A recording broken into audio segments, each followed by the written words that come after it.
हम सभी उस राज्य में पैदा हुए हैं जिस राज्य में सम्राट अशोक पैदा हुए हैं। हम सब लोग उस धरती पर खड़ा होकर सम्राट अशोक के चरणों में सर झुका रहे हैं जिस धरती पर सम्राट अशोक पैदा हुए।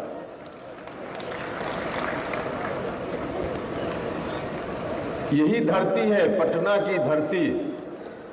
तब पटना नाम से यह धरती नहीं जानी जाती थी, पाटलिपुत्र के नाम से यह धरती जानी जाती थी। आज हम सम्राट अशोक की विरासत को फिर से आगे बढ़ाने की बात करने के लिए यहाँ उपस्थित हुए हैं। तो हम लोगों का फर्ज बनता है कि जो नींव जहाँ से सम्राट अशोक के साम्राज्य की जो नींव थी, यहीं से सम्राट अशोक ने जितनी आज सीमा है हिंदुस्तान की, उससे कई गुना ज्यादा क्षेत्रफल पर यहीं से पाटलिपुत्र की धरती से उन्होंने राज चलाने का काम किया था।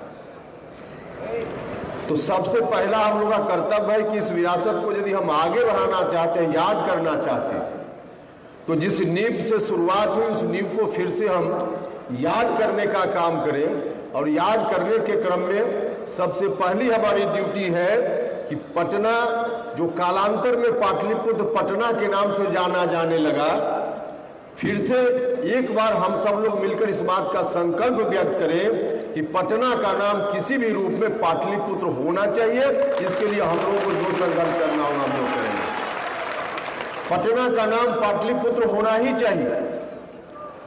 कई लोग जो दूसरे देश के लोग भी आते हैं, अनजाने आकर चले जाते हैं, अगर ठीक से उनको न बताया जाए या अलग से उन्होंने अध्ययन न किया हो तो पटना से आकर वापिस चले जाएंगे, उनको पता ही नहीं होगा कि सम्राट अशोक की यही धरती रही है, सम्राट अशोक का यही जन्म स्थान रहा है। लेकिन उस समय जब हम नीतीश जी के साथ गए, हम तो बड़ी उम्मीद लेकर गए थे, बहुत ही उम्मीद के साथ गए थे कि हम सब लोग मिलेंगे। तो नीतीश कुमार जी जिस तरह से आगे बढ़ रहे हैं विरासत को लेकर के आगे बढ़ते रहेंगे। लेकिन कुछ दिनों के बाद क्या हो गया, नीतीश जी का रवैया, अब पता नहीं किसने क्या समझा दिया। अब नीतीश जी का रवैया, ऐसा निर्णय नीतीश जी ने लिया, ऐसा निर्णय लिया कि बिहार भर के लोग परेशान हो गए।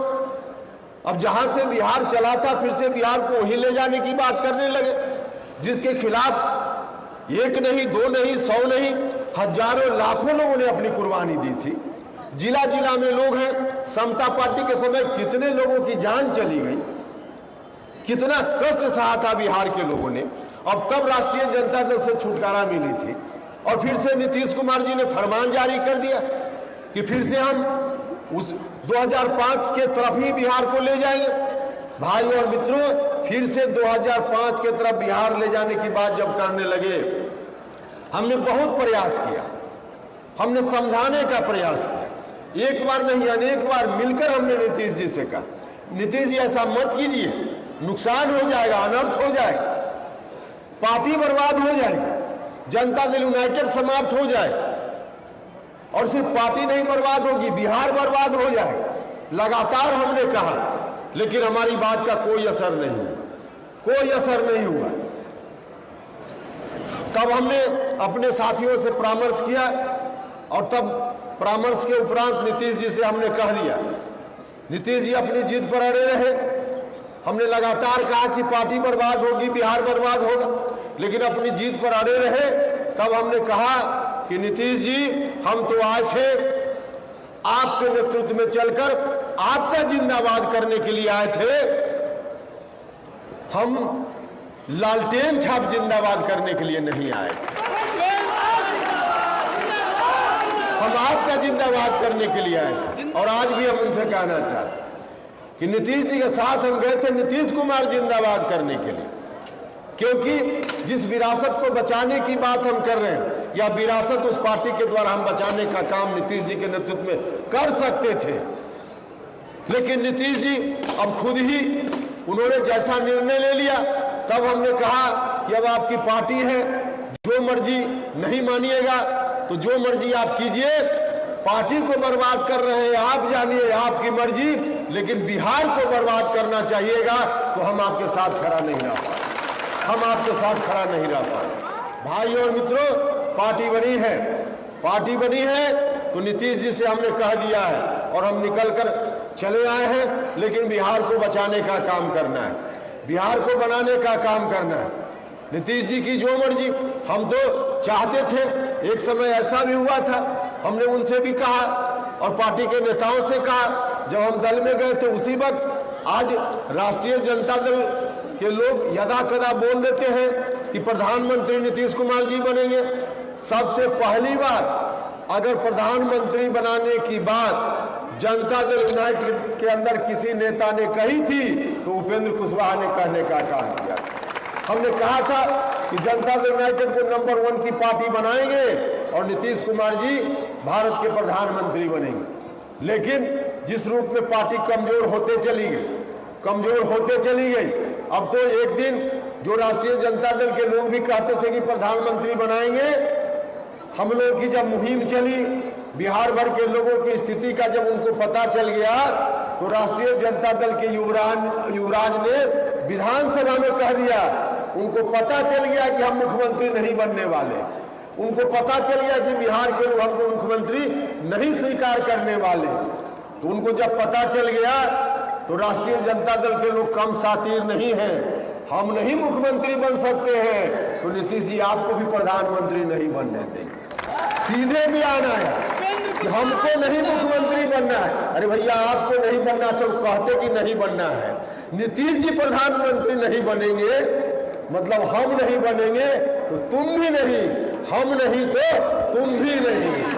तो राष्ट्रीय जनता दल के लोगों ने नीतीश जी आपकी अधोगति बना दी है। हम तो चाहते थे कि आप प्रधानमंत्री बनिए, लेकिन आपने प्रधानमंत्री बनने का अवसर खो दिया।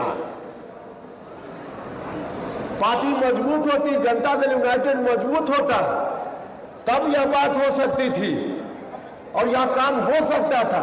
लेकिन स्वयं नीतीश कुमार जी ने जो कहा जाता है कि अपने पैर में खुद कुल्हाड़ी मार ली, खुद उन्होंने अपने पैर में कुल्हाड़ी मार ली।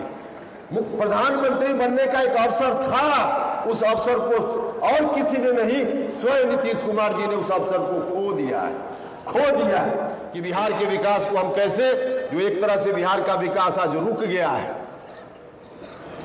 उस विकास की गति को हम कैसे आगे बढ़ाएं। और इसके लिए जनता दल यूनाइटेड तो चीजों को उठाकर छोड़ देता है। उनके यहां मुद्दा बनाया जाता है सिर्फ पॉलिटिकल लाभ के लिए, जनता को झांसा देने के लिए, वोट के लिए मुद्दा बनाने का काम जनता दल के लोग करते हैं। मैं पूछना चाहता हूं आदरणीय नीतीश कुमार जी, जब जब आपके ऊपर कोई राजनीतिक संकट आता है तो अब आपको विशेष राज्य का दर्जा याद आता है, तब आपको विशेष राज्य का दर्जा याद आता है। बाकी दिनों में आपको विशेष राज्य का दर्जा नहीं याद आता है। अगर बाकी दिनों में भी नीतीश जी आपने विशेष राज्य के दर्जा को याद रखा होता तो कब तक बिहार आगे बढ़ गया होता, निश्चित रूप से उस पर सरकार का ध्यान आ गया होता। लेकिन नहीं, आपको इन बातों से मतलब नहीं है। आज नहीं, कई साल पहले आपने उठाया, बीच में जब जब परेशानी होती है आप उठाते हैं। आपकी तरह नहीं, राष्ट्रीय लोक जनता दल मजबूती से बिहार को विशेष राज्य का दर्जा मिले, इस मांग को उठाने का काम करेगा। लगातार कोर्ट की ओर से कहने के बावजूद भी जातीय गिनती नहीं अभी तक हो पा रही है। हम लगातार इस मांग को उठाते रहे। अभी 2021 में जो जनगणना होनी थी, जनगणना अभी तक नहीं शुरू हुई है। हम भारत सरकार से भी इस मन से आग्रह करना चाहते हैं कि जब भी जनगणना हो, पूरे देश में जो 10 वर्ष पर जनगणना होती है, कोरोना के चलते इस बार जनगणना नहीं हो पाई समय पर, तो जब भी जनगणना हो, जात की गिनती भी जनरल सेंसस के साथ होनी चाहिए। यह हम सब लोगों की मांग है और इस मांग को भी हम अपने एजेंडा में शामिल करते हैं।